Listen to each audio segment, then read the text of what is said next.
بسم الله الرحمن الرحيم الحمد لله نحمده ونستعينه ونستغفره ونعوذ بالله من شرور أنفسنا ومن سيئات أعمالنا من يهده الله فلا مضل له ومن يضلل فلا هادي له وأشهد أن لا إله إلا الله وحده لا شريك له وأشهد أن محمدا عبده ورسوله وبعد السلام عليكم ورحمة الله وبركاته. yanzu da muke magana daren asabar ne daidai da daren 8 ga watan safar hijira na da shekara 1434 daidai da 21 ga watan disamba shekara ta 2012. wannan shine kasar na 20 daga cikin jiran giyar karatuttukan littafin alkaba'ir wallafar alhafiz abu abdullah muhammad shamsuddin zahabi allah maɗaukakin sarki ya gafarta mishi. idan jama'a ba su manta ba mun yi karatu har zuwa inda aka zo alkabiratu salisa babban laifi na uku daga cikin manyan laifuka da malam ke mana wa'azi a kansu sihiri asiri tsafi bori duba bokanci tsubbu duk suna ƙarƙashin wannan. muka ji cewa sihiri da tsafi da tsubbu da bori da duba da bokanci dukkaninsu kafirci ne. muka ji cewa hukuncin musulunci dangane da wanda yake yin su shine ya kafirta, sannan kuma haddin musulunci akan wanda aka tabbatar ya aikata shine kisa. bayan da malam ya gama wa'azantar da mu ya nuna mana haramcin wannan abu tare da nau'ukan da waɗannan irin sihiri suke bayyana da daidai da kowane zamani da kowace al'umma da gari, amma sai malam ya marmazo dawo kan malamai masu wa'azi akan tsafi da bori da duba da bokanci da makamantansu cewa su ji tsoron Allah su sani da cewa mutumin da ya tashi a cikin bakin jahilci game da addini ko kuma sabon musulunta ne, to irin wannan ba a zartar mishi da wannan hukunci na kafirta shi balle a halatta jinin shi dangane da aikata waɗannan abubuwa. in ba kuma da wannan matsala mai matuƙar muhimmanci ce wadda ita ce muke sharhi kwana da kwanaki. karatu wayi karatu a inda bayan mun karkare karanta abin da malam zahabi ya rubuta muka zo muna bibiyar sharhin da malam mashhuri wannan littafi muna tattaunawa ɗaya bayan ɗaya kenan. malam ya ce wannan yana nuna ashe daga cikin jahilci akwai jahilcin da ake mutum hamzari. na'am, a zamanin sayyidina Usman mace ce ta iya karatun alkur'ani tsaf har ta karanta suratul mu'minuna, ta karanta inda Allah maɗaukakin sarki yake magana dangane da haramcin zina da kuma inda Allah ya kawo togaciya akan cewa illa ala azwajihim aw ma malakat aymanuhum fa innahum ghayru malumin. zina haramun ce, mutum ya biya bukatar shi ta wata hanya ba ta matar shi ba ba ta bawan shi ba to haramun ne. sai wannan mata ta ga cewa to tun da ita ba ta da miji ba ita zai ta siyo bawa, ta je ta siyo bawa ya ci gaba da saduwa da ita. ana nan sai asirin ta ya bayyana, aka daga matsalar ta aka kai wurin sarkin muminai sayyidina Usman, aka ce ga abin da matan nan take yi. aka ce bawar Allah mai yasa kika haka? ta ce ta bi aya alkur'ani ne, aya ce ta ce zina ko neman biyan bukata ba ta hanyar aure ba ta hanyar bawan da ka mallaka ba, to wannan ainihin ta'addanci ne. to ita kuma sai ta ga cewa tun da ba ta da miji to ai wannan bawanta ne. sai na Usman sai ce to kun ga ta yi ta'awili kenan. to wannan ma nau'i ne na jahilci, wato ita sai ta ɗauki cewa yadda namiji zai iya siyo mace a matsayinta na baiwa ya mai da ita kuyanga ko saɗaka ko ƙwarƙwara yana saduwa da ita haka ya halatta, sai ta ɗauka cewa mace ma tana iya yin haka. to yanzu mai ta jahilta, ta jahilci cewa wannan maganar ta keɓanci maza ne kaɗai ban da mata. sai na Usman ya mata uzuri. haka abin ya faru a zamanin sayyidina Umar kamar yadda malaman tafsiri da tarihi suka faɗi. aka kama ɓarawo aka ce za a yanke mishi hannu ya tsalle ya ce a saboda mu za a yanke mishi hannu aka ce ai Allah ne yake cewa wasariqu wasariqatu faqta'u aydiyahuma jaza'an bima kasaba nakalan min Allah wallahu azizun hakim. Allah ne ya ce a yanke hannun ɓarawo namiji da mace sai ce shi bai sani ba. Umar ya ce tsakaninka da Allah baka sani, ya ce shi bai sani ba. Daga wannan shekarar ne Umar ya ce to shi kenan a rinka tara musulmi ana karanta musu alkur'ani ana fassara musu shi da watan azumi, idan dare kuma alarammomi su rinka wucewa suna karanta musulmi alkur'ani yadda za a sauke wa musulmi alkur'ani tsakanin abin da ake karanta musu da wurin tafsiri da wurin karatun sallar tarawihi, domin hatta wanda bai kai wuri kaza ba ya ji. to kun ga yanzu wannan ba a yanke mai hannu ba. me yasa ba a yanke mai hannu ba? an karɓi uzurin ya jahilci wannan abu. to haka malamai ku ji tsoron Allah, abubuwan da ake karantawa cewa kaza kafirci ne, kaza bid'a ne, kaza shirka ce, ana karanta su ne domin wa'azi, domin a faɗakar, domin a sanar, domin a sanar da wanda bai sani ba ya sani, wanda ya sani ya gafala a faɗakar da shi, wanda ya jahilci abin tun farko ya samu ilimi a kai. amma ba yaƙi ne malamai suka ɗaura tsakaninsu da masu laifi ba, balle malamai su rinka ganin cewa ai Allah ya kawo su babin da za su tona wa suwana da suwana asiri. to sa'an nan ku kiyaye, yana daga cikin tafarkin ahlus sunna takfirul muayyan, kafirta wane ko cewa wane da sunan shi dan bid'a ne ko wane da sunan shi cewa mushriki ne. wannan yana buƙatar a sanar da shi waɗannan abubuwan ya san su a bisa ilimi, su kuma zo mishi bayanai ta irin hanyar da ta kamata ta zo mishi. to gaskiya wannan shi ne tafarkin ahlus sunna, amma ba su cikin tafarkin ahlus sunna a takfirul muayyan ba tare da tsaye da hujja ba, wato kafirta wane da kanshi sai in kana da hujja ƙarara.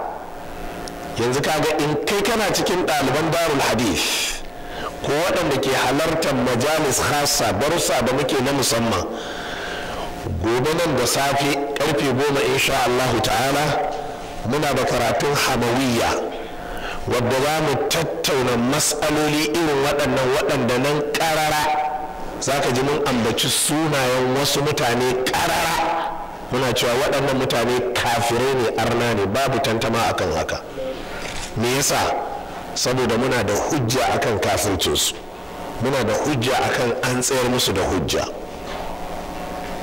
amma ka kafirta mutum bi mujarradin kaga ya aikata abin da ka yarda cewa kafirci ne, to anan ka kiyaye sai an tsaya an dubi wasu dalilan tukuna.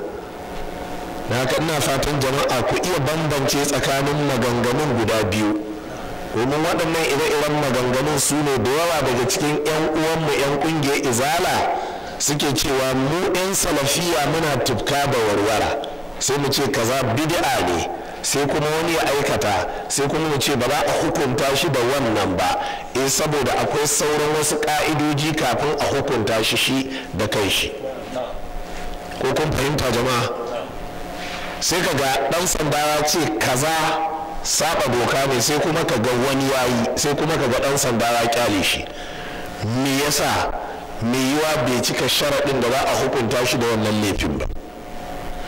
sai ka ga ka kama ɓarawo ka kai wa 'yan sanda, 'yan sanda sun kama ɓarawo sun kai shi kotu, gobe sai ka ga kotu ta sake shi, sai ka ce waje ya bada kuɗi, ko 'yan sanda sun sake sai ka ce waje ya bada cin hanci. ta yiwu ba haka ba ne, mai yiwa sharuɗan dokokin da suka ce a iya kama shi da wannan laifin ba su cika ba, don haka ba wadda aka iya, dole a sake shi. amma kai kana da yaƙinin ya aikata, amma ka gagara kawo hujjojin da za ka tabbatar da aikatawar. 'yan sanda an kawo musu rahoto sun ɗauka sun rubuta, amma da suka je kotu da yake mai shari'a yana da ƙarin ilimi akan iliminsu su suna da ilimin kamo mai laifi ne, shi kuma mai shari'a yana da ilimin binciken mai laifi da kuma hukunta mai laifi ƙari akan ilimin da 'yan sanda suke da shi. haka daidai lokacin da kai zaka ga laifi ta kama ka kai wurin 'yan sanda, 'yan sanda su ɗauka su kai kotu kuma sai ta saki. wani lokacin an zo ana zargin 'yan sanda sai ka ji 'yan sanda sun cewa suka iya sun yi abin da za su yi sun kai mai shari'a ya sake shi ba abin suka iya. to mai shari'a kuma yakan saki mutum saboda rashin cikar sharuɗa. waɗannan sharuɗan su ne abin da mu da ke da'awar salafiya muke cewa ba a kafirta wane sai in sun cika. kenan mu kanmu ba ma cewa ba ma kafirta wanda ya tabbata kafiri ne da sunan shi idan sharuɗa sun cika a kan shi. in sharuɗa sun cika ba yadda muka iya, dole ka ji mun ce wane mai aƙida kaza kafiri ne, wane mai aƙida kaza ɗan bid'a ne, wane mai aƙida kaza zindiki ne. wazozinmu kuma sun shaida haka, sai dai matsalar da ake tuhumar mu da ita ce mu duka ba ma kwamtsewa gaba ɗaya mu ce duka kafirai ne, muna tsayawa muna tantancewa. alhamdulillah wannan kuma yana daga cikin ilimin da Allah maɗaukakin sarki ya bambanta mu daga cikin sauran ahlus sunna, shine ilimi na tantancewa da tacewa, wato ilimi na tahqiqi da tahrirul masail ba tare da gaggawa ba. muna godiya ga Allah maɗaukakin sarki akan wannan ni'imar, domin sharri ne ka samu kanka a halin malantar da idan ka faɗi kaza sai kuma kawai da kaga wani na aikatawa sai kuma ka ce ai shi kenan hukuncin ya hau kan shi. idan kai haka kai kanka to ka zama daga cikin 'yan bid'a, domin ka saba tafarkin annabi sallallahu alaihi wa alihi sallama.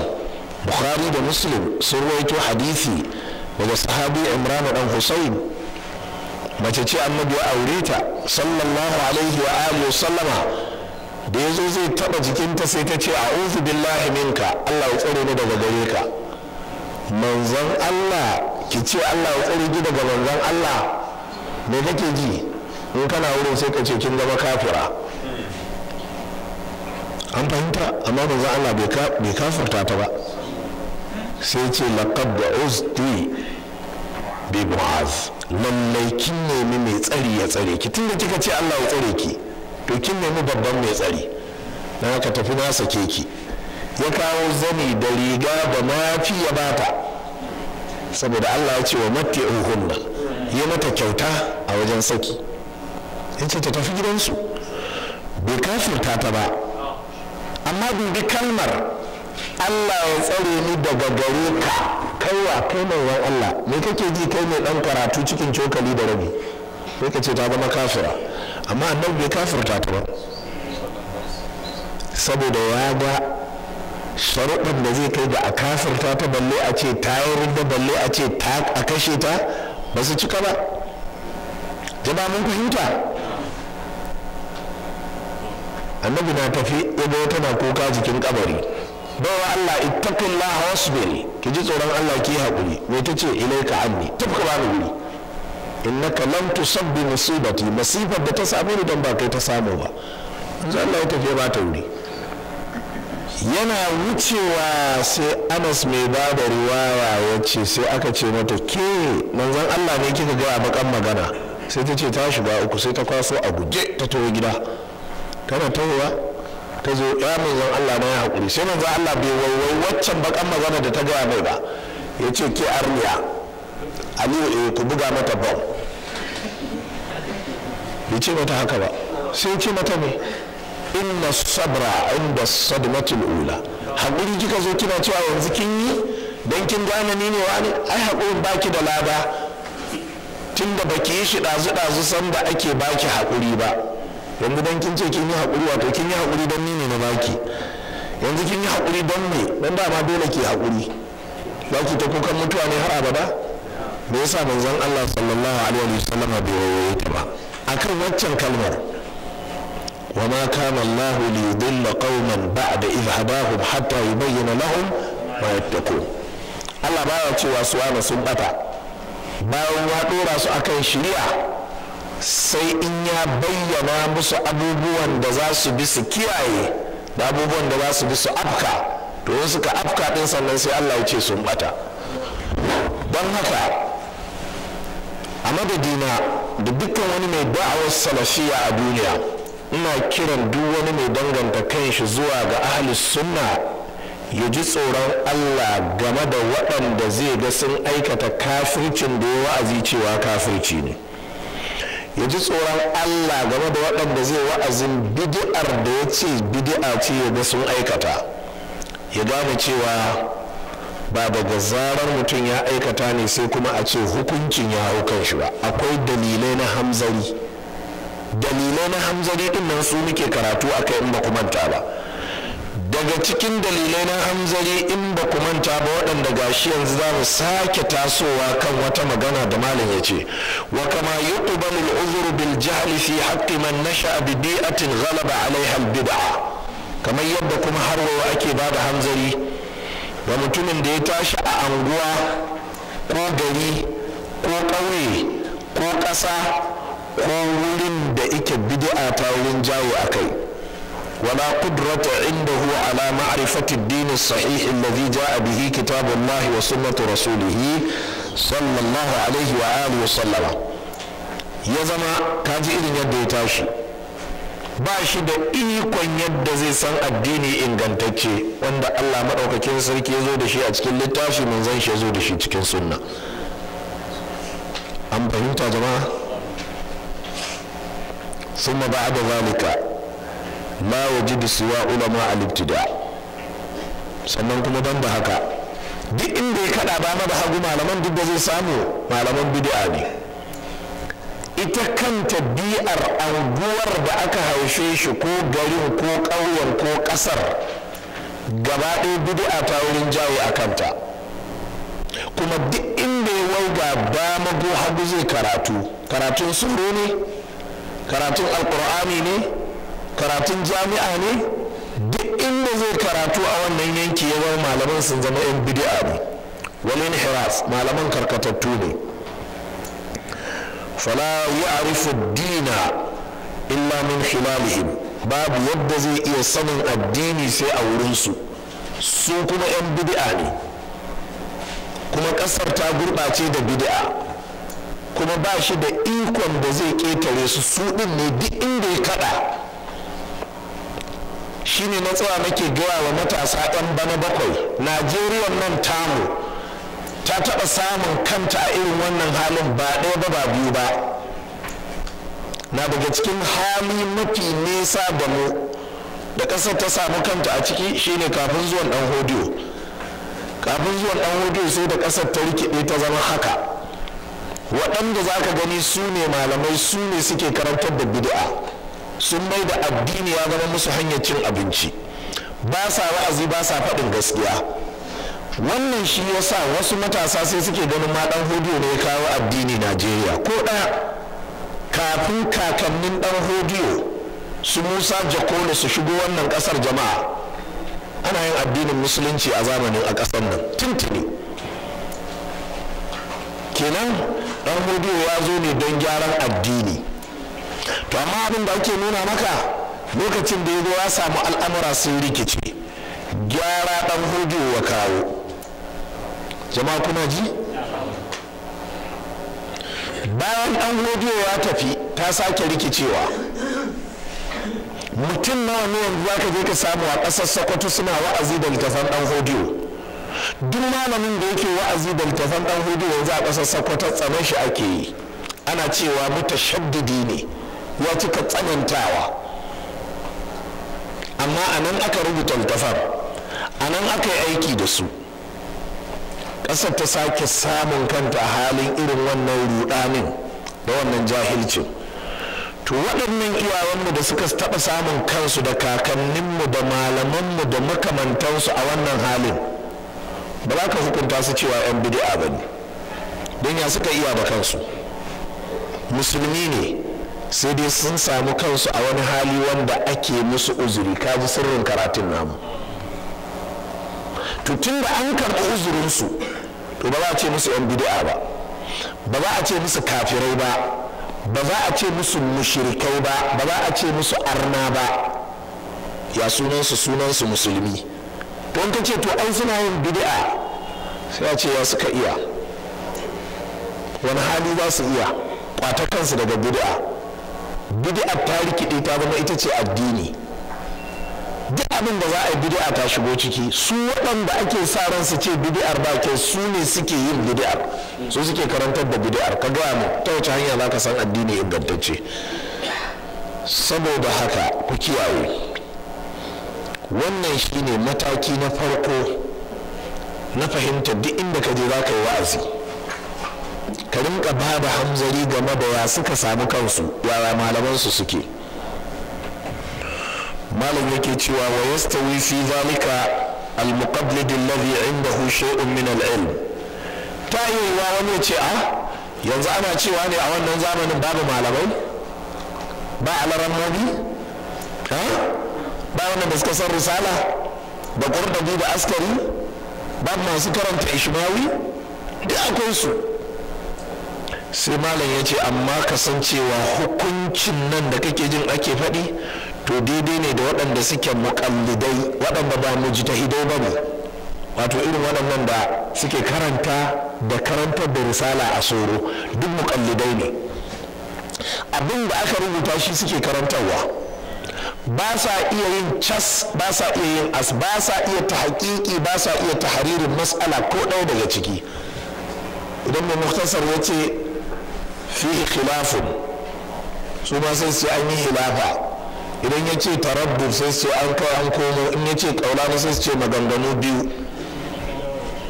ba sa iya yin cas, ba sa iya yin as. amma wani ya haddace muktasar din, wani ya haddace qur'ani, wani yana tafsirin jallalainin amma da takalidanci yake. to irin waɗannan da ake ganin su wake-waken malamai ake ce musu da Hausa muƙallidai kenan. wal'ammi da jahili duk hukuncinsu ɗaya. an fahimta jama'a? ko kuma ko wal'ammi al'ummi, gama garin mutane waɗanda suke jahilai ne duk hukuncinsu ɗaya. domin waɗannan maganganun da nake faɗi na sha faɗansu a wuraren tarurruka da dama. galibin matasa sai su ce to yanzu kana nufin da ka ce a wannan zamani duka an waye gari an zama yan bid'a don haka za a ba su uzuri. to yanzu malamai na wannan zamanin fa ga sunan suna da ilimi, wasu su har suna rubuce-rubuce. sai a ce duk da rubuce-rubucen da suke ba mujtahidai ba ne, rubuce-rubucen da suke duk ababin takalidanci ne. yanzu malam yahuza a nan zaro ya yi sharhin fatul jawad askari, amma ya rubutun ne ala wajihi taqalid, da takalidanci ya rubutun, babu ijtihadi a ciki, domin yana biye da mazhabin malikiya ne. iya abin da mazhabin ya ce nan zai tsaya, ba gaba ba baya. to duk waɗannan da su da baƙaƙen jahilai waɗanda za ka gansu su ba su san bihin ba, kuma dukkansu sun zo suna aikata bid'a ko suna aikata shirka. idan ka zo duk sai ka ba su uzuri cewa suna fama da jahilci ne. wanda jahilci suke fama da shi? su waɗannan suna fama da jahilci ne na tantancewa, su kuma waɗannan suna fama da baƙin jahilci ne. don haka shari'ar musulunci duk za ta ba su uzuri. وقد ألحق العلماء هذا الجنس من أهل الجهل بأهل الفتوى. malamai suka ce irin waɗannan jinsi na jahilai ko to hukuncinsu ɗawa da waɗanda suka rayu zamanin da ba annabawa. mutanen da suka rayu zamanin da ba annabawa Allah maɗaukakin sarki ba ya azabtar da su. to haka mutanen da suka rayu zamanin da yake annabawa sun zo sun wuce amma addini ya gurɓace, malaman sun rikice sun karkace sun koma suna biɗar duniya da ilimin. to mutumin da ya rayu a irin wannan zamanin ba a ce mishi kafiri in dai asalin shi musulmi ne, ba a ce mishi dan bid'a, sai a kira shi a musulmi, amma sai a danganta shi ga ya jahilci ingantaccen addini. sai a kira shi musulmi, sai a ce amma ya jahilci fahimta ta gari ta addini. jama'a kuna fahimta da kyau? li adamu bulughi da'wati sahiha ilaihi, saboda da'awa ta gari ingantacciya bata isa gare su ba. wa adami ma'rifatihim lid-dini ala haqiqatihi da kuma rashin sanin su ga addini a bisa haƙiƙanin yadda yake. unzur haqiqatul bid'a malai yace ka duba littafin nan mai suna haqiqatul bid'a wa ahkamiha a cikin ainihin mujalladi na biyun shi shafi na 231. jama'a kun ji wannan maganar. haka har waɗanda suke malamai ne a wannan zamanin duk wannan hukuncin shi za ka ba su ma suna daga cikin ahalul jahali, domin jahilcin ya kai ba sa iya tantance addinin ingantacce daga wanda ba ingantacce ba. a waɗannan zamanin za ka gansu ga sunan in suna karantar da littafai za ka ga galibin littattafan da ake karantarwa littattafai ne matattun littattafai irin waɗanda na kawo. tambihul ghafilin na abul laith as-samarqandi, durratun nasihina, tanqihul qawli, baba'i'uz zuhuri, duk waɗannan galibi su ne idan an yi cas da as an so a harraka mutane a motsa su shine sai a samu wani ya iya waka shine sai a samu wani ya iya waka ce wanda ya zina zai yi nutso kwanan shekara a cikin wuta ya rera musu. duk waɗannan ba za ka kira su kafirai ba, musulmi sunansu, kuma suna da haƙƙin ka ɗaga hannu kai musu addu'a Allah ya gafarta musu. kuma cewar ka su musulmi ne baya nuna ka inganta abin da suke na bid'a ko shirka ko tsafi a uzuri ka ba su saboda halin da suka samu kansu. to masu da'awa irin tamu suna fuskantar matsaloli ta ɓangarorin mutane guda biyu. ɓangaren farko su ne waɗanda a yanzu suke aikata irin waɗannan bidi'o'in sai su a tun da ba ku kafirta waɗancan ba ku ce 'yan bidi'a ba ne me yasa mu yanzu kuke kafirta mu?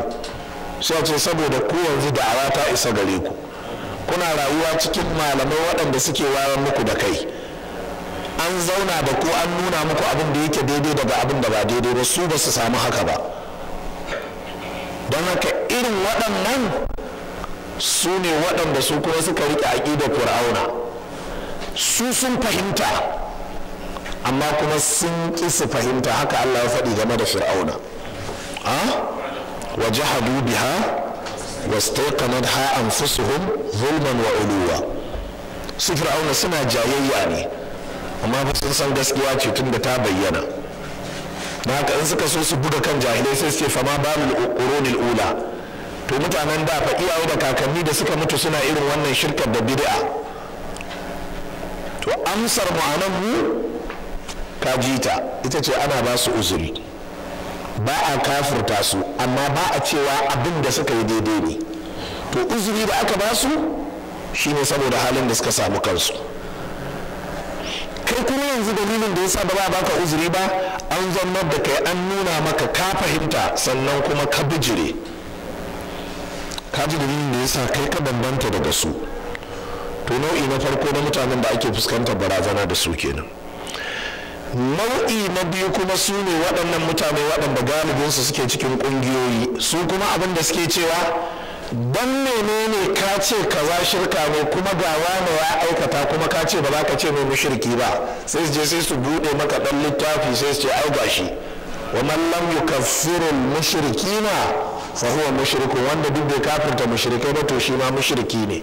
to kaga bai fahimci wannan magana akan me ake yin ta ba. shine duk wanda aka yaƙinantu wannan mushriki ne, to ai waɗancan ba a yaƙinantu mushrikai ba ne. me yasa? li'adami bulughi da'wa wal hujja ilaihim, saboda da'awa da hujja ba ta je gare su ba. ku kiyaye jama'a. to shi yasa in ka ce za ka yi da'awa salafiya ko karka sa ran akwai wani dan kungiya ko dan dariƙa ba zai goyi bayan ka. don na daga abin da ke wahalar da matasa idan suka taso suka ji sunayen mu sun yi nisa ko ina sai su ɗauka a'a su ma yanzu da sun fara da'awar salafiya sunansu zai tafi. to in ya ji an kira shi da wani suna ko an yi wata addu'a an buga a ƙasa an tsire uwar shi albarka sai ce a to me ba ya faɗi kaza ba ne? a'a ai in dai za ka yi da'awa ɗin salafiya za ka tsaya ma gaskiya ne saboda hujjojinta kawai. yanzu kun ga waɗannan maganganun da wannan tafarkin da nake bayyana duk Najeriya ba wanda yadda da shi. yan ɗariƙa ba su yadda da shi ba, yan izala ba su yadda da shi ba, yan shi'a ba su yadda da shi ba, boko haram ba su yadda da shi ba, kowa bai yadda da wannan ba. to kowa zai yi raddi a kai, kowa zai mai da martani. na haka da'awar salafiya in dai za ka yi ta ka sha alwashin kowa ma zai iya zagin kai kafirta ka, amma kai dai kasancewa abin da ka faɗin kana da dalili. Iyakacin ta kenan. Don yanzu wannan magana ba ta dace wa ɗan ɗariƙa ba, ɗan ɗariƙa ba zai so ta ba, ɗan izala ba zai so ta ba. Shi abin da ɗan ɗariƙa zai so duk bid'ar da zai yi to shi kenan a ce daidai ne, to kaga ba za a ce ba. Shi kuma abin da ɗan izala zai so shine wancan duk bid'ar da ya abdankara mai kaulasa, to sai a ce a sai an dubi akwai kuma dalilai, to shi kenan wancan sai ce to kai ba a san irin ka ba. Ko kun fahimta? Wannan ita ce gaskiya dangane da siffofin da ke tattare da mu, amma ana ƙoƙarin a haifar da gyara ne ko a samar da gyara wanda shine zai daidaita al'amari. Bai yiwuwa mutum yana yin abin da ba daidai ba saboda son zuciya a ce daidai ne, kuma bai yiwuwa mutum ya yi abin da ba daidai ba da uzuri ko da kuskure ko da rashin sani ko da rashin fahimta kuma a hukunta shi hukuncin da ba a yi wa wanda ya sani a bisa shegantaka. Babu ilimi a cikin dukkanin maganganu. Da haka jama'a mu matsayin mu kenan. Lallai muna wa'azi mu ce kaza shirka ne, muna wa'azi mu ce kaza bid'a ce, mu wa'azi mu ce kaza zalunci ne, mu wa'azi mu ce kaza shirka, kaza tsafi, kaza. To kuma sai ga wani ya aikata wannan abin, to yan izala ne sai su ce ya zama kafiri kai tsaye. Idan yan bid'a ne su kuma sai su ce a to me ba dai ya faɗi la ilaha illallah ba komai, la ilaha illallah shi ta shafa komai. Mu kuma sai mu ce a bincika ya san wannan abin da yake aikatawa cewa yana warware la ilaha illallah, bai sani ba sai a ce aje a sanar da shi.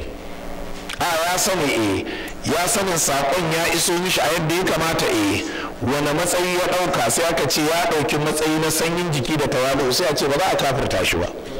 Ya ɗauki matsayi na izgilanci da shegantaka da dogewa a kai, sai a ce shi kenan hukuncin kafirci ya hau kan shi. Wannan ita ce matsayarmu. Allah madaukakin sarki ya taimake mu. Malam ya ce wa amma man kana bi imkanihi al-ilm faqassar, amma wanda akwai yiwuwar ya iya zuwa ya nemi ilimi amma sai ya takaita, fa huwa afimun, wannan ne laifi ne. Wa fi hadha yaqulu Alauddin as-Samarqandi, babban malami Alauddin as-Samarqandi ga maganar da ya faɗi game da irin wannan. Kun ga wancan na baya da ake magana ya tashi ne a ƙauye da ake bid'a, ƙasar bid'a ake yi, yankin ko ina bid'a ake yi. Jama'a kuna fahimta? Malaman ma ya tafi wurin su bid'a suke yi, to yanzu wannan yana da uzuri. To amma wanda yake da ikon ga malamai masu faɗin gaskiya zai je wurin su fa, sai ya ƙi zuwa wurin su. Kamar wannan zamanin duk inda kake a Najeriya, to akwai inda za ka saɗaɗo ka tafi wurin malamai su koya maka addini na gaskiya. An fahimta jama'a? Akwai hanyoyi masu ɗimbin yawa waɗanda za ka iya zuwa ka samu ilimi ingantacce ko addini gyararre ko makamantan haka, to sai ka takaita. Ko kun fahimta jama'a? Irin takaitawar da yau ga samarin ahli sunna nan da dama, wai kowa yana jiran ne a je anguwarsu a sa mishi karatu sannan ne wai zai yi, amma in dai shi ya bi karatu ne to ai shi bai da lokaci. Wai a zo anguwarsu dai suna da masallaci a sa musu karatun a masallacinsu. To yanzu kaga irin wannan, idan ya je ya bauta wa Allah da bid'a, ko ya je bauta wa Allah da abin da yake hadisin ƙarya ne, ko ya bauta wa Allah da shirka, ko ya tsafi, ko ya wani abu makamancin haka, Allah zai kama shi da wannan laifi kuma za a lazimta mishi laifin da ya aikata. Domin ba zai yi a ce sai malamai sun bi kowace anguwa sun sa muku karatu ba. Kana da imkaniya ta ka tafi. Mutumin da zai tashi daga cikin garin Zaria ya je sabon gari neman kuɗi, me yasa ba zai tafi sabon gari neman ilimi ba?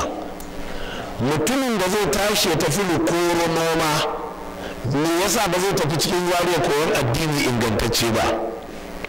Mutumin da daga Kwarbai zai tashi ya tafi Hassamu domin karatun boko, me yasa ba zai shiga anguwar Kwarbai ko Madaka ko anguwar Kaura ya je a koya mishi ingantaccen addini ba?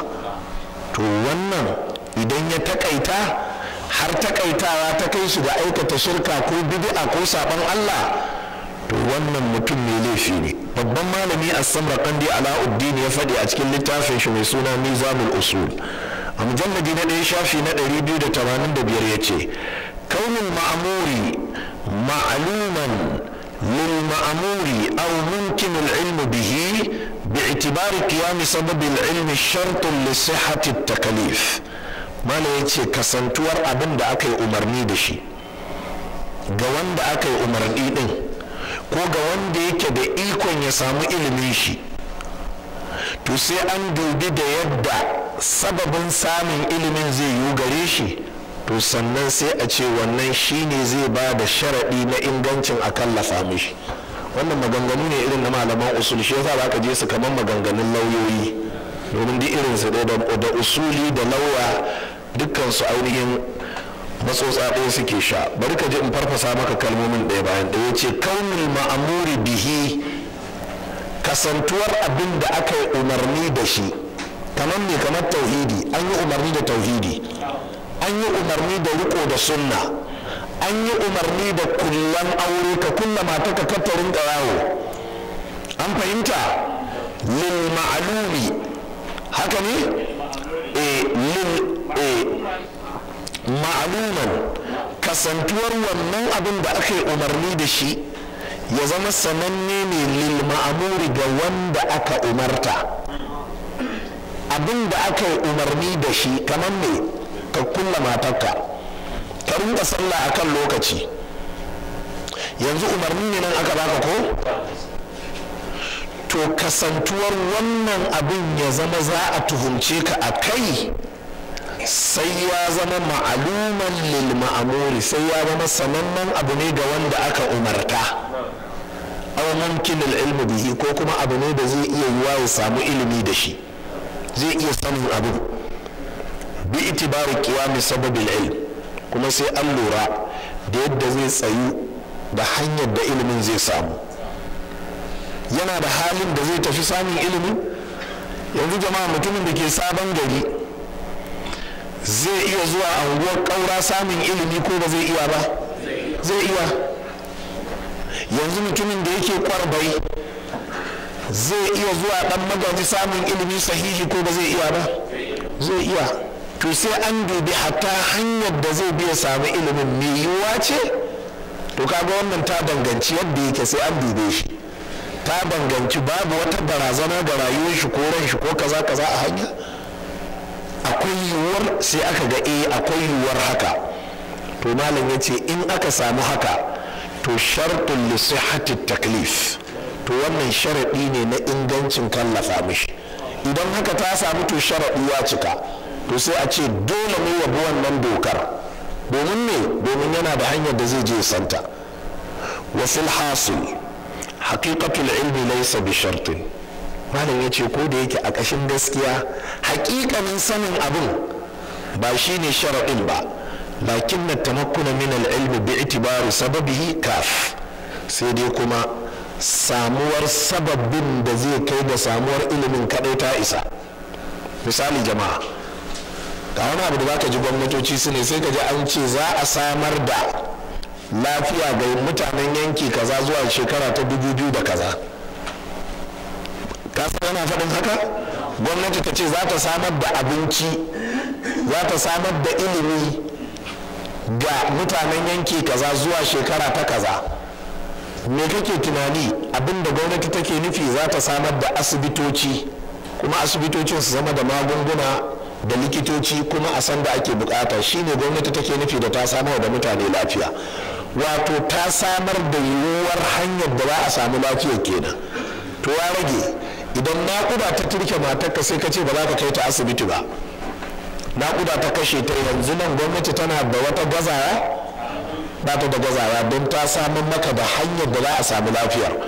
idan ba ɗan daure kama ɗanka sai ka ƙi kai shi asibiti har ya mutu, yanzu kaga babu wani zargi, don gwamnati ta samar. to shine malam yake cewa asali abin da ake magana, in aka samar wa da mutum sababi da zai iya samun ilimin ko, to ya isa wajen yanke mishi hamzari. shi yasa kaga a ƙasar Hausa tuntuni muke ba ku tarihi, tuntuni a ƙasar Hausa malamai ba karatun soro suke kimshewa a zauruka su ne ba, malamai ba zuwa suke bayan gari ba, wani juyin juwa hali ne ya firgita wasu matsorata sai suka koma soro, wasu kuma suka gudu bayan gari. Amma malamai a ƙasar Hausa suna tsayawa ne a tsakiyar gari ko tsakiyar anguwa su yi wa'azi kowa ya ji, su je su tare duk wata matara ta jama'a su yi musu wa'azi akan abin da suka san cewa shi ne laifin mutane ko kuma shi ne abin da zai gyara rayuwa ta addinin mutane. Jama'a kun fahimta? To yanzu ta hanyar yin haka, to malamai a ƙasar Hausa sun samar da ilimi. To mu da muka biyo bayan su jama'a da Allah ya raya mu a zamunna, shi yasa ba ku ga ba za mu je bayan gari mu gina makaranta ba, sai dai mu zo tsakiyar jama'a sai mu gina makaranta, sai mu zo tsakiyar jama'a sai mu gina masallaci, kuma sai mu dankara lasifika ko ina. To wa'azin da za mu faɗi ingantaccen addini, mu faɗi ingantattun hadisai, mu faɗi aƙida ta gari, mu faɗi fatawa mai kyau, to wannan an samar da hanyar yanke hamzarin kenan. To samar da wannan ya isa, ya rage kai ka je ka samu ilimi, ya rage maka baka samu ba ka je ka aikata jahilci, to wannan an yanke hamzarinka.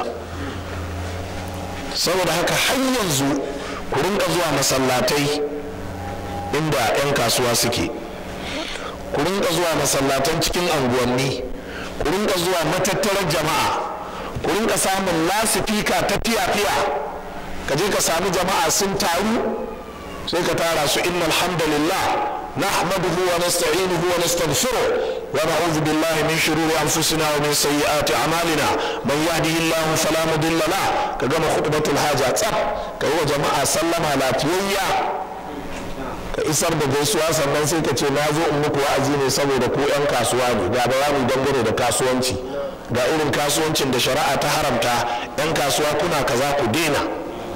Ka sa a tara maka matan aure a anguwa su taru, ka ce ga irin abubuwan da matan aure suke su daina. To samar da wannan jama'a shi ake nufi game da ya isar wajen yanke hamzari. Samuwar ilimi da kuma sanin wannan ya rage maka, in ka gaba ma ka je, in baka gaba ma bakar ka je, amma dai malamai sun yi abin da ya wajaba a kansu. To da yake Allah ya raya mu a zamunna irin waɗannan, shi yasa ko ga yanzu waɗannan wa'azozin yadda kake jin su, kana tafiya kan intanet haka za ka ji su rangadadau, haka za ka ga hoton mu rangadadau, haka za ka ga fagen da za ka rubuto mana tambaya dar awa 24, haka za ka ga duk abin da kake bukata a faifai ne na CD, a kaset ne, mai hoto ne, mai murya ne, a hansar ɗinka ne. To samar da waɗannan abubuwan jama'a shine malam Samra Kandi yake cewa a ƙashin gaskiya in aka ba da damar samuwar ilimin to ta isa. Ilimi kuma ya rage kowa ya ji tsoron Allah ya je ya samu. To amma kaga idan malamai suka zauna a cikin gidajen sun zama sarakunan gargajiya, waɗancan suka gudu bayan gari, ya zama hanyar da za a kai gare su ta wuyata. Idan ka tafi sharuɗa da za su ƙaƙaba maka da dokoki ya isa, to wannan kuma kaga kana da uzurin da za ka ce to ai kayi yunƙurin ka san addinin sun hana ka. Jama'a kun fahimta? To shi yasa kuwa ga in aka tashi a irin wannan tsarin na da'awa ko, to sai a kasafta kashi biyu. Akwai wanda ba a yi gaba ɗaya, shine sai ka ji mun sa a lasifika, kowa ya zo ya ji. Wanda ba bai ji bai zauna gidan shi ko kofar gidan shi ko kan kwararo zai ji, a sanya a kaset a yada, kuma dole ne kaset ya yi sauki yadda duk wanda zai saya ya zama ya same shi zai sauki, naira 100, naira 150. Amma wallahi barna ce ku je kuna siyar da CD naira 1000 na addini, wallahi ƙarya kuke, ba ku da quality na CD, duk duniya wanda zai kai naira 1000 ƙarya ne. Wallahi wannan ta'adi ne a cikin addini, kuma toshe mutane ne daga mallakar hanyar da za su samu ilimin addini. Duk iyakar tsada CD jama'a ya yi tsada, ko ina aka kai shi a duniyar nan naira 500. Duk inda aka ɗauki CD aka kai shi, ko ba da koruwa sabu za a kaɗa CD nan su je daga nan su je ƙasar China to sai a sai da shi naira 500 sai an fitar da kuɗin da aka buga shi da ribar shi da komai don kowa ya samu. So da haka masu sai da kasusuwa da kuke zuwa kuna sai da kasar ɗin wa'azi naira 1000, cd na wa'azi naira 2000, wallahi al'azimi wannan kuna taimakawa wajen takura ilimin addini da wa'azozi kai ya kai ga jama'a. shi yasa ga motoci nan mun siya manya na makaranta mun aje su, waɗannan kasusuwa haka za a rinka buga su jama'a. duk inda aka ji musulmi na taro ko ina ne, yan ɗariƙa ne, yan izala ne, boko haram ne, ƙur'ani haram ne, kowane iri ne za a je a baje. in ya so ba sa so su ce a tashi ka a sayar musu da irin wannan sai a tashi, amma kowane iri ne za a je domin iqamatul hujja, a tsawo da kowa hujja. a ɗauki kaset tun daga Zaria nan a kai shi Lagos, cd ne gashi nan da wa'azozi awa 6 a ciki, sai a ce ka naira 200.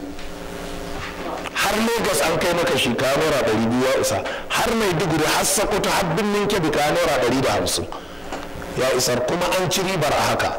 so da haka masu sai da sidina da kuke sayarwa 300-500 ƙarya kuke yi, kuna faɗa da addinin musulunci ne, ba kwa son sunna ta yaɗu ne, kuna baƙin ciki ne. addinin musulunci komi gashi dubinan risala ce, tuntunomiya dubanta samar dani naira 1000 ce, tuntunomiya dubanta. idan littafin injiniyar ne wannan sai ka sayi shi 70,000, kuma nan da wata 3 sai a ce maka ga sabon edition naka ya mutu ya zama tsohon alkawari. wannan ko shekara 1000 yau ba shi nan ba ta mutu ba, kuma naira 1000. saboda haka waɗannan da ke bi suna makalewa da malaman ahli sunna, wai su suna son yaɗa da'awar ahli sunna ne. nawa kuke sai da sidina malaman ahli sunna? kuna sayawa naira 100, kuna sayawa 150, kuna sayawa 200, a 500 kuke sayawa 1000, 2000. cd, mp3, dvd ƙarya kuke yi. kuna taimakawa wajen addinin musulunci kai ya yaɗu bi asra'i waqtin, so ake addini a yaɗa shi. don haka dole ne marakis, cibiyoyin da a ranar musulunci jama'a su mallaki kayan aiki irin waɗannan, yadda da an gama wa'azin jama'a za a buga, duk wanda yake so ya ɗauka ya tafi kawai. in tafiya ta tafiya sai a zo a ce gashi nan naira 100, naira 100, naira 100, kuma za a ci riba saboda albarka ake nema. duk inda cd plate yake ake sai da shi ba ya wuce naira 50 wanda suke bugawa. to ka sai abin naira 50, duk hidimar da kai mishi ba ta wuce ta naira 100 ba, to sayar da shi 200 ka ci naira 50. rahimallahu rajulan samhan idha ishtara samhan idha ba'a. manzon Allah ya ce Allah ya ji kan mutumin da yake siye da sauki yake sayarwa da sauki. wannan addu'ar manzon Allah ga 'yan kasuwa kenan, ina kuma ga waɗanda suke kasuwancin yaɗa sunna annabi. amma yau akwai wasu makaryatan masu sai da kasan ne sun je sun makale jikin masu wa'azozi, suna ta zubuguta su don su ba su izini su buga kasusuwansu. sai ka ji sai su je sai su tara cd guda 10, sai su samu yallaɓaiwa ne sai su ce ranka ya daɗe ga waɗannan 50,000. cd guda 10 saboda shi darakta ne a Abuja, saboda shi famanan sakatare ne, sai ka ce 50,000. ka yi zalunci.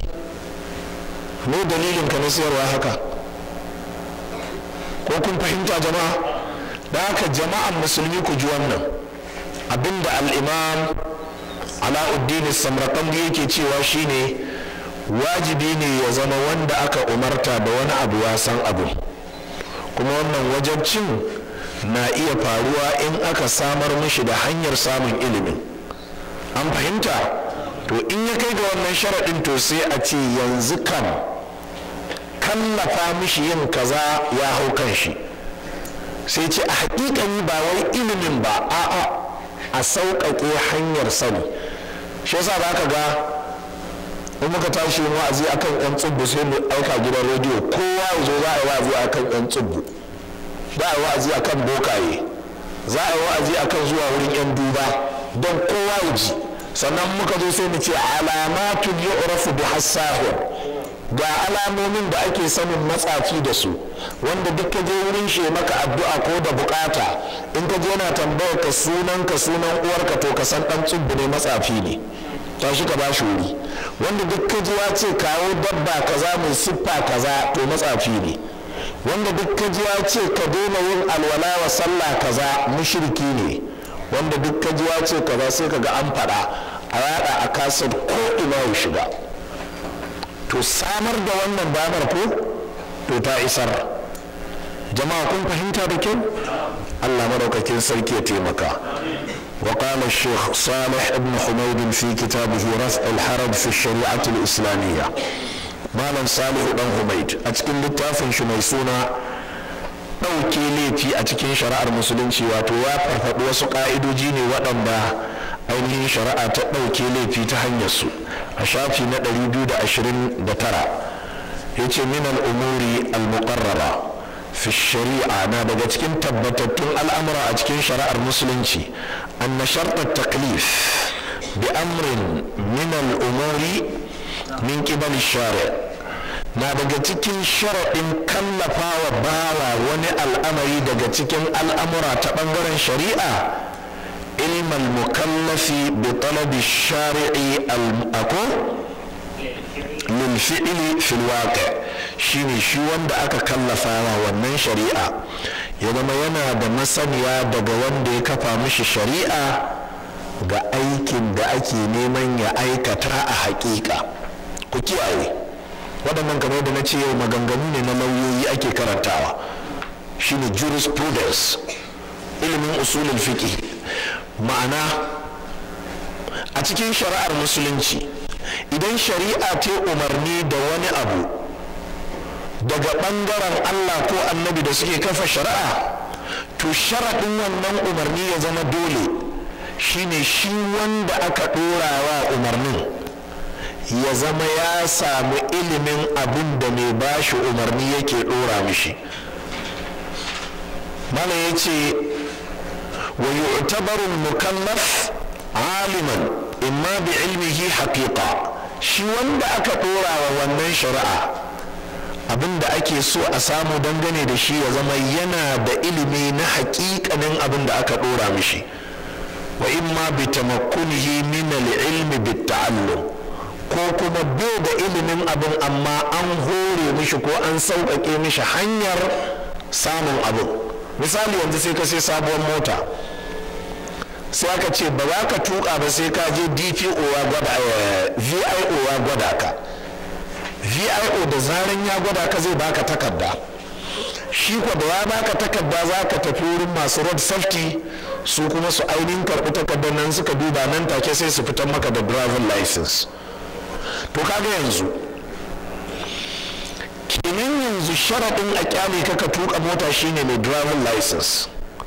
To in ya zama gwamnati ba ta da provision, ba ta da inda za ta ba da driving license, gwamnati ba ta da VIO, ba inda za ka je a gwada ka, yanzu kenan in ka sai mota ba za ka yi, ba inda za ka yi.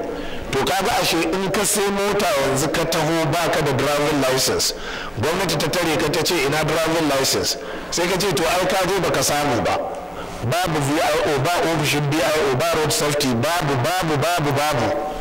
yanzu kaga a doka to bata hauka ba kenan, ba za ta kama ka ba, saboda me bata samar ba, bata kuma sauƙaƙe hanyar samarwa ba. Shi yasa kaga da aka yi 'yan sanda sai aka yi makarantar 'yan sanda, da aka yi custom sai aka yi makarantar custom, da aka yi gidan yari sai aka yi makarantar gidan yari.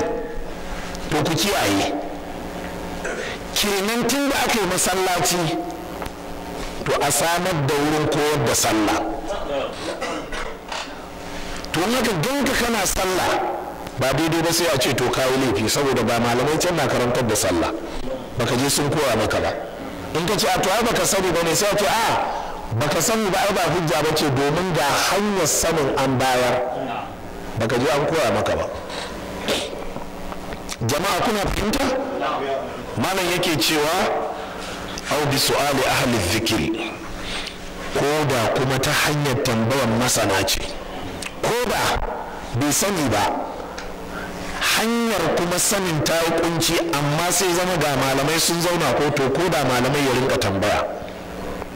wa wujudul muslim fi darul islam karina kafiya ala atibarul mukallaf aliman bil hukumi.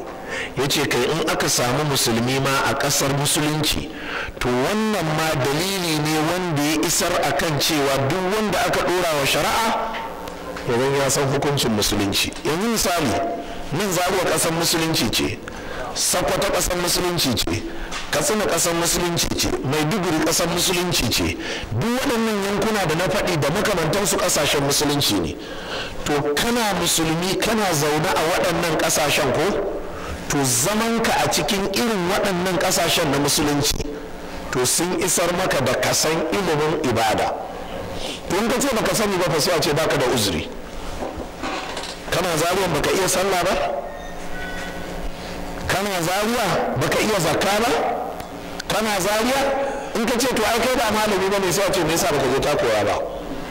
haka ce to ai kai ba ɗalibin ilimi ba ne sai a ce dan me baka tambaya ba. ana koyawa a zariya, akwai majalisin tambaya, akwai wurin ɗaukan karatu, akwai wurin wa'azi, akwai wannan a Sokoto, akwai wannan a Katsina, akwai wannan a Bidda, akwai wannan a Gombe, duka akwai wannan a ƙasashen musulunci. to samuwar musulmi a cikin ƙasar musulunci ko to yanke hamzari ne. Allahumma sai dai ku dawo ku yi tunani na ɗazu. idan kuma ƙasar ta samu gurɓatuwa to nan ne ba a bashi uzuri. amma alhamdulillah Allah maɗaukakin sauki ya saka malaman sunna da alheri, sun tashi sun yi gwagwarmaya, an kashe wasu da yawa daga cikinsu, an raunata wasu da yawa daga cikinsu, an mulaƙantar da wasu an kore su, wasu an ɗaure su, amma sun jajirce har sai da suka kai yau Najeriya nan ta zama ala basiratin min ad-din. malaman sunna Allah ya saka muku da alkhairi. ulaika ashabun nabiyyi wa hizbuhu ولولاهم ما كان في الأرض مسلم ولولاهم كادت تميد بأهلها ولكن هم أوتابها ورواسها. waɗannan malamai Allah ya saka muku da alheri. to matasa abin da muke so da ku daina gaggawa, ku daina ci da zuci. ɗaukan makami ba naku ba ne, amma ban shi muke so ku buga. da'awa ban ku je ku ta da'awa ko ina, amma maganar ban ku buga ban amma da'awa ku je ku karantar ko'ina kowane lungu. sun kore ka daga masallacinsu, samu kofar gidan ubanka, amma kar ku fasa da'awa. ku karantar da maza, ku karantar da mata, ku karantar da yara, ku tara tsofaffi ku karantar da su wa ake alwala, ku tara mata ku musu wa'azi, ku tara 'yan mata, ku tattaro waɗancan 'yan shamisho duka ku tafi ƙarƙashin gada ku kwaso duka ku ta yi. that is the evangelism by the dinin Islam. wannan shine propaganda yaɗa da'awa ta musulunci jama'a. amma ku yi karatu ku kudindine ku zama sarakunan gargajiya, ko ku yi karatu ku koma ku zama 'yan boko kawai an ɗauke ka kana karantawa a faculty. mutanen gari fa kana kyamusu ba za ka karantar a gari ba, wai kan wani ya zage ka, wai kan wani ya maka sharri, wai kan wani ya maka rashin kunya, kai kana da digiri 3. wallahi ka yi asara. a cikin hadisin manzon Allah sallallahu alaihi wa alihi sallama manzon Allah ya ce al-mu'minu alladhi yukhaliqu an-nasa wa yasbiru ala adahum khairun min al-mu'min alladhi la yukhaliqu an-nasa wa la yasbiru ala adahum.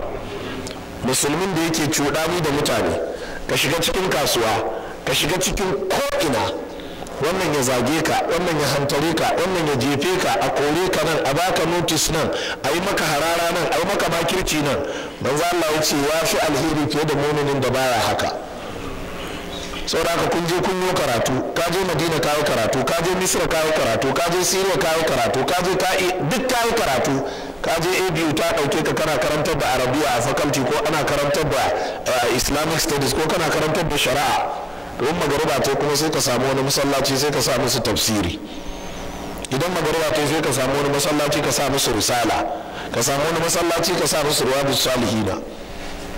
ka karantar da su, kuma ka sani wallahi sai kawo bakin jini. Wannan bakin jinin da kake gudu ko za su kullo maka a faculty can. Wata arniya ce ma daga Kalaba za ta je ta haɗa kai da shugaban department ɗin naku, ta je ta baba kanta ya hau, ta zo ta haɗa maka sharri nan ɗin ma hana ka zama lafiya.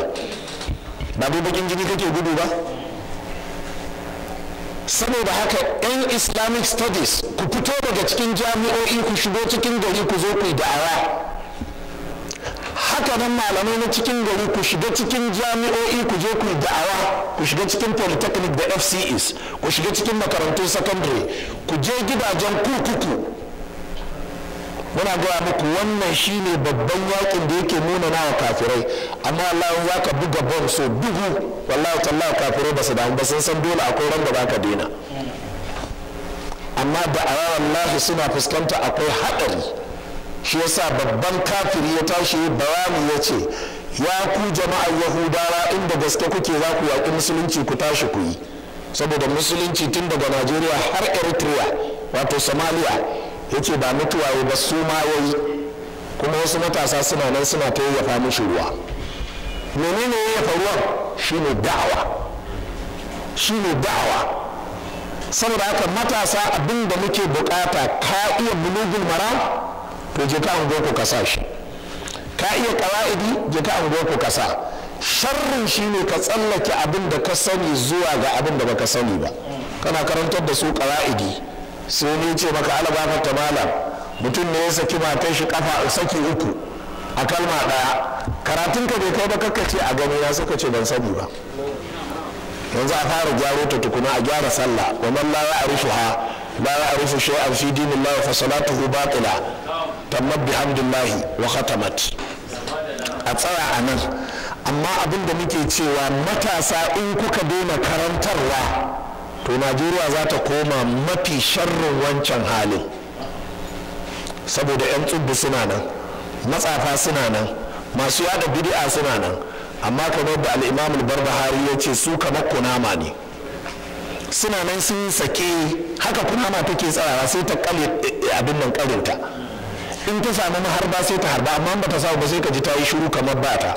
Ya ce 'yan bid'a tsit suke yi, amma duk sanda suka samu wata dama sai sun yi.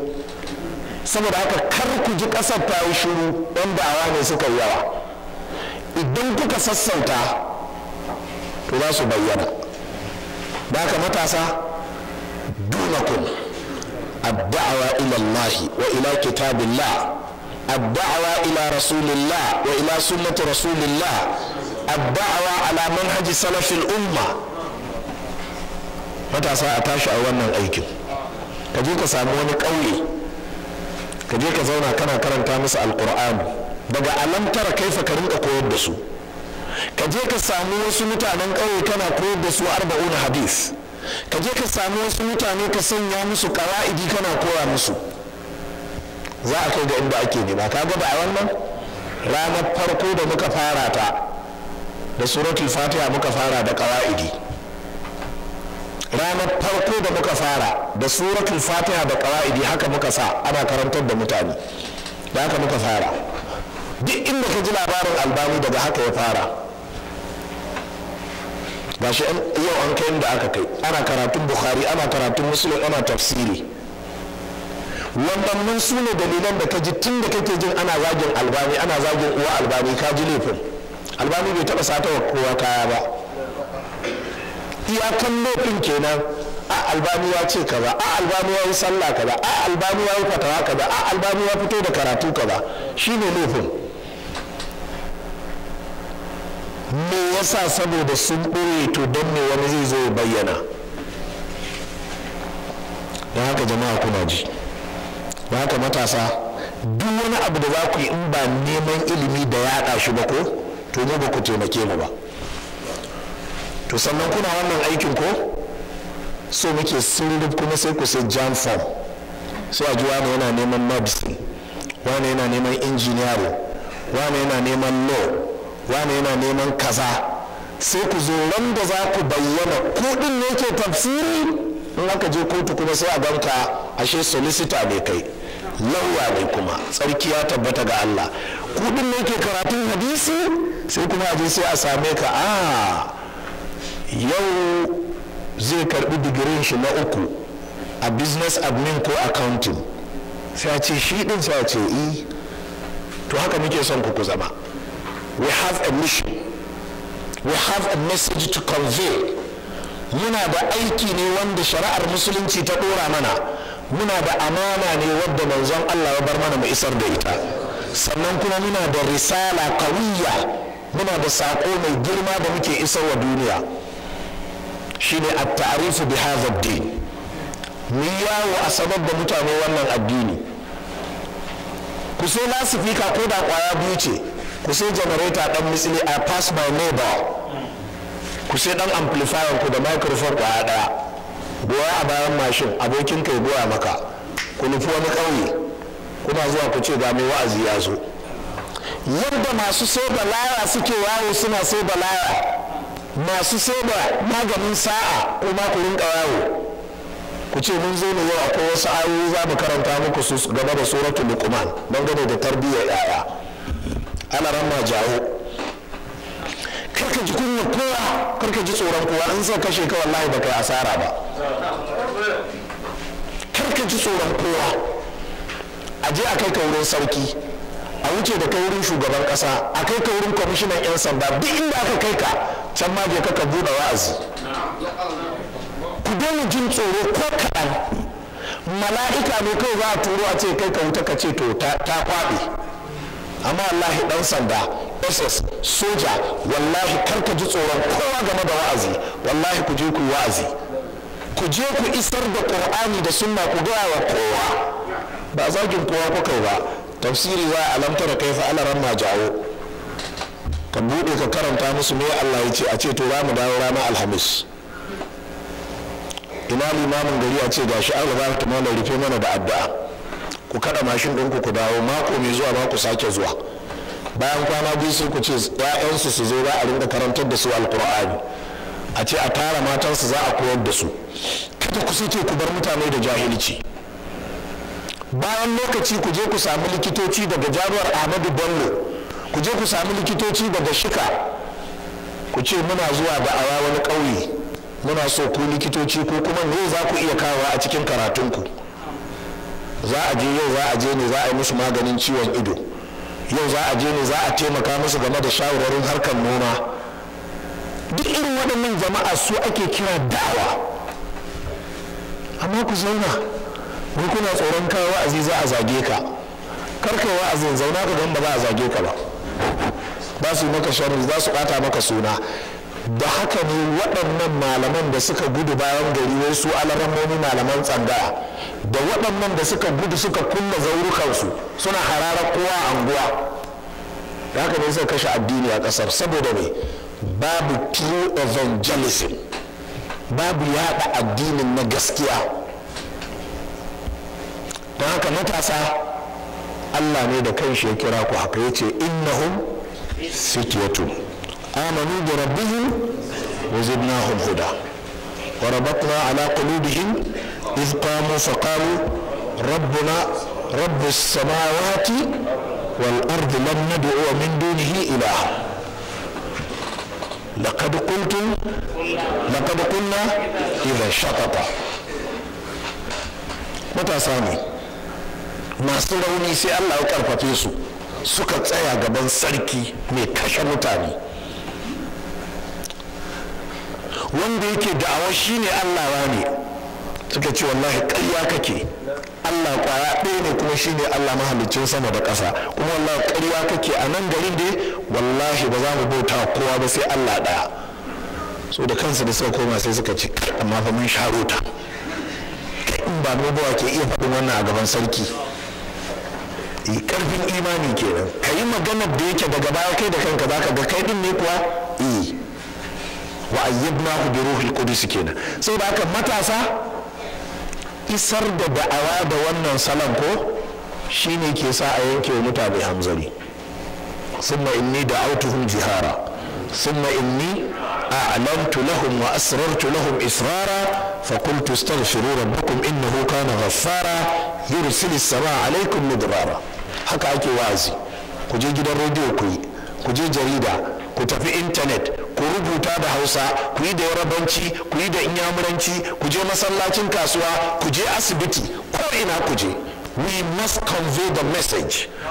Aikinmu ne sai mun isar da saƙo. In aka kashe mu wasu su taso, in aka kashe su wasu su taso, in suka mutu wasu su taso. Amma in kuka bar mutane kuna tsoron zagi, zargi, kisa, ɗauri, sharri, makirci, kuka daina da'awa, kuka koma akhlaqtum ila al-ardi, kuka bi duniya, me zai faru shine sai a waye gari mutane sun zama jahilai. Sai da haka matasa kar ku sake ku wannan cin amana. Allah madaukakin sarki ya taimaka. To malam sai yake cewa wanzur tafsila zalika fi majmu'i fatawa ibn taymiya. Kun ji duk waɗannan karatuttuka da muka yi jama'a tun daga karatun baya na kasar na 19 har zuwa na yau na 20 ko? In kana son ganin bayani dalla ka je ka samu majmu'ul fatawa ta ibn taymiya mujalladi na 3 shafi na 229 da mujalladi na 11 shafi na 409 zuwa 410 zuwa 411 wama ba'a da haka karanta har shafuffukan da ke bayan wannan.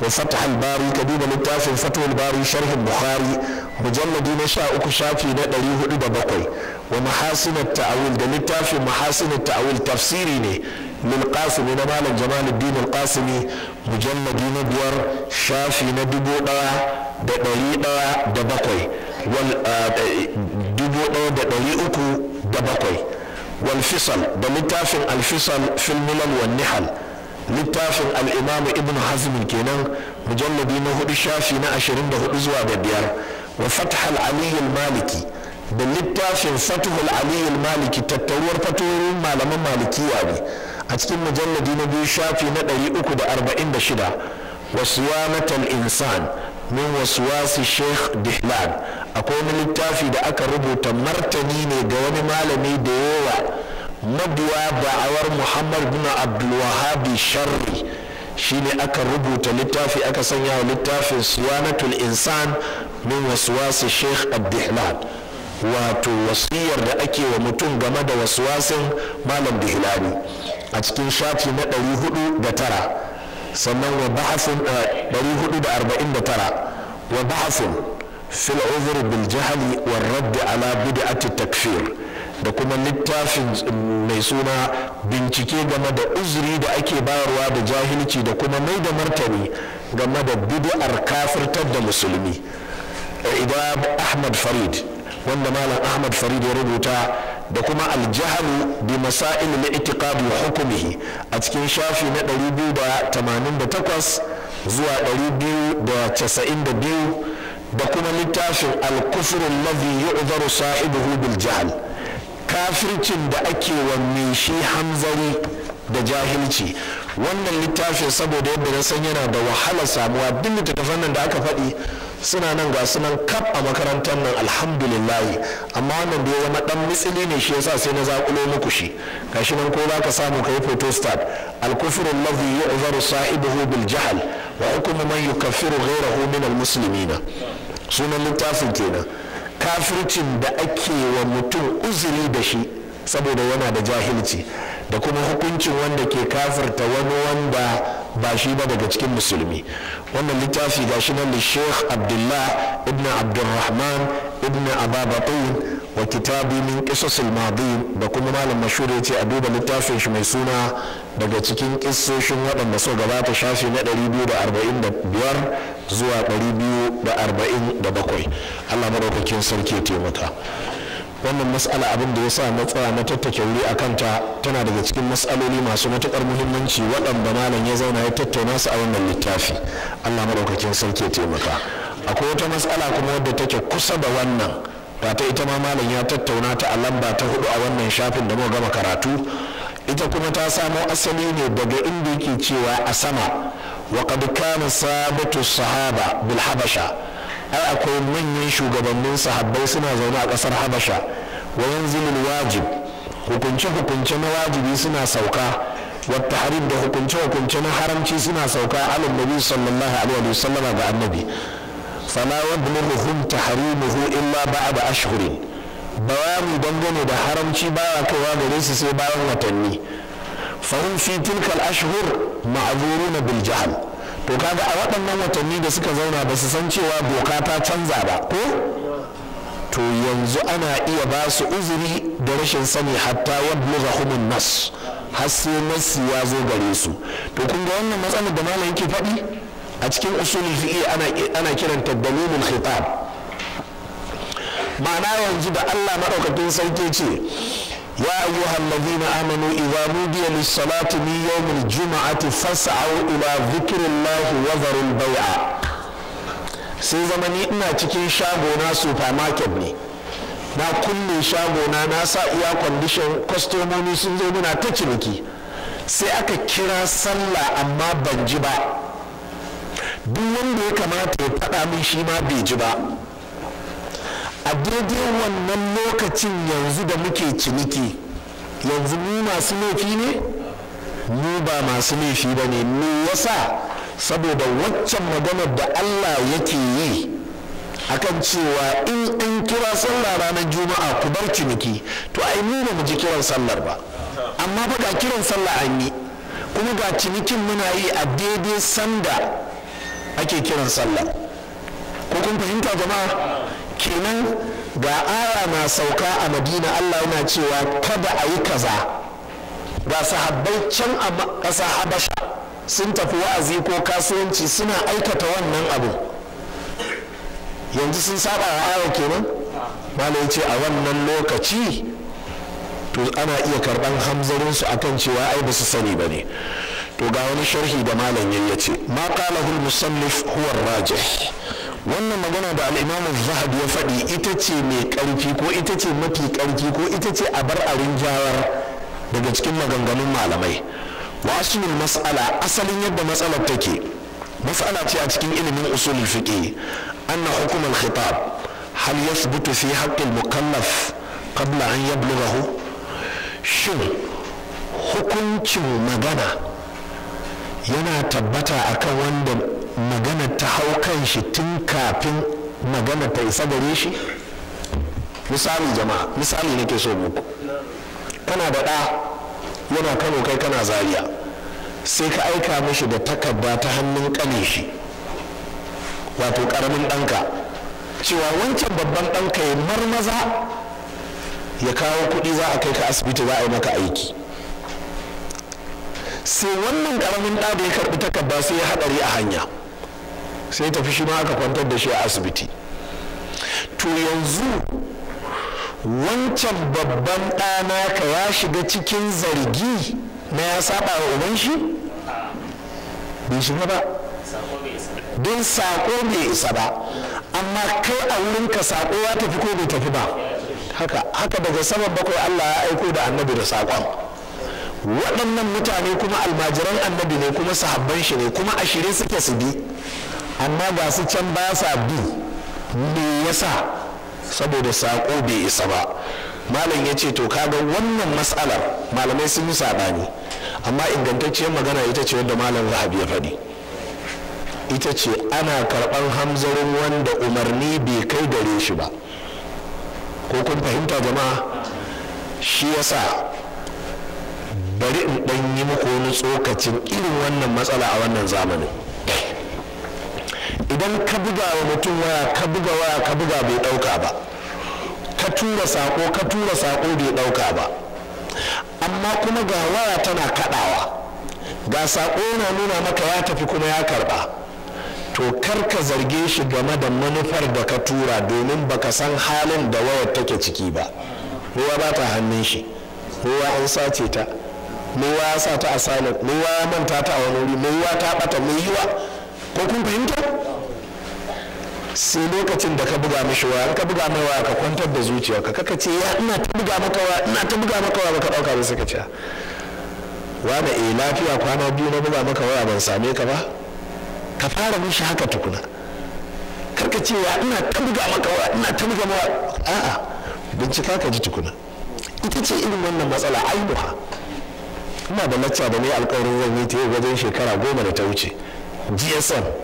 wannan yana ɗaya daga cikin abubuwan da ke cikin tattaunawar lacca, saboda su da dama a wannan zamanin mutane sukan zargi mutum, ai na buga mishi waya, ai na tura mishi text, ai na yi kaza. duk ta iya wani uzuri ya faru wanda saƙon bai kai gare shi ba, don haka yanzu kaga umarnin da ka bashi bai hau kan shi ba. shine malam yake cewa wa aslul mas'ala anna hukm al-khitab hal yathbutu fi haqq al-mukallaf qabla an yablughahu. asalin yadda mas'alar take shine hukuncin magana da aka aika wa da wani shin tana tabbata akan shi wanda aka aika wan tun kafin ta isa gare shi. sai ce fihi thalathatu aqwalin fi madhhab ahmad wa ghairihi. akwai maganganu guda uku waɗanda malamai suka yi a cikin mazhabin imamu ahmad da kuma waɗansu mazhabobin. kila yathbutu, wasu suka ce a wannan umarni ya hau kan shi don haka kaga in yi jinkiri ya saba kenan. wakila la wasbutu, wasu kuma suka ce a umarnin bai tabbata a kan shi tunda sako bai je gare shi ba. wakila yasbutu mubtada, wasu sai suka ce tsohon umarnin da aka fara bashi wanda ya sani to yana tabbata a kan shi dunan nasikh, banda wannan wanda ya zo ya shafe na daɗin. misali da an ce mace ce ta kaba shekara guda, ana nan sai doka ta sauka cewa ta kaba ta koma wata 4 da kwana 10. to ka aika wani almajirinka yana karantar da mutane a wani ƙauye, sai ya zama wannan fatawa da ya sani ta cewa shekara ɗaya ce ta kaba ita ya ɗora su a kai. sai ka rubuta mishi takarda cewa amma doka ta sauya yanzu ta kaba wata 4 da kwana 10 ne, amma takarda ba ta isa gare shi ba. to shin yanzu wannan umarnin ne yake a kan shi daga cikin waɗannan umarnuka? su ne waɗannan malamai sai suka ce na farkon ne a kan shi. in dai har yana bin na farkon to shi ba mai saƙo ba ne, don ya yi biyayya ne ga abin da ya sani. wal azhar malam yace magana da tafi ƙarfi annahu la yajibu qada'u shay'in min zalika. to in ma wata ibada ce da aka aika mishi da ita yi yanzu ko bai samu wawo ba to babu ramuwar komai a kai shi. kamar ne kamar waɗannan sahabban lokacin da aka fara shar'anta salloli jama'a duk raka'a biyu ne, sallah azhar la'asar magariba isha asuba duka raka'a biyu ce. da tafiya ta tafiya sai aka mai da la'asar da azhar da isha raka'o'i hurhudu, magariba raka'a 3, asuba ta tsaya a raka'a ta 2. to yanzu waɗannan sahabban da suke akan umarnin farko suna can ƙasar da suke sallah azhar raka'a nawa suke? raka'a 2. to wannan raka'a 2 da suke yi idan bayani ya zo musu cewa to kofa wata 5 da ya wuce sallah azhar ta zama raka'a 4, to ba za a ce sun su rama duk sallolinsu na azhar ba, ko kuma a ce su tashi su ci ko guda biyu ko ɗaya, ba komi a kansu. me yasa?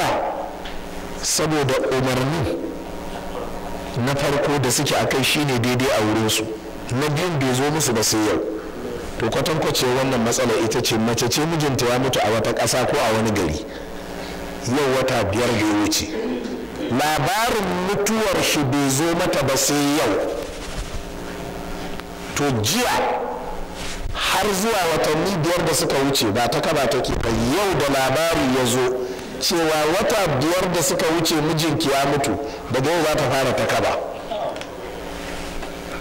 saboda abin da ya wuce a baya ba ta sani ba, don haka a matsayinta na matar aure ne mijinta yana nan, amma yau da labari ya zo mata ba za ta ce a to shi kenan tun da ta kaba ba ma wata 4 ne da kwana 10, yau wata 5 ba ashe na fita ta kaba, a baki shiga ba ma tukuna yi. an fahimta jama'a? shine waɗannan karatuttuka suke nunawa. sai malin yake cewa wala yasbutu al-khitabu, don haka umarni baya tabbata akan wanda aka umarta illa ba'da al-bulugh, sai bayan sako ya isa gare shi, da qaulihi ta'ala, saboda magana Allah madaukakin sarki da Allah madaukakin sarki ke cewa li unzirakum bihi wa man balagh. wannan qur'ani an saukar mini da shi ne don in yi muku wa'azi da shi da kuma wanda sako zai isa gare shi.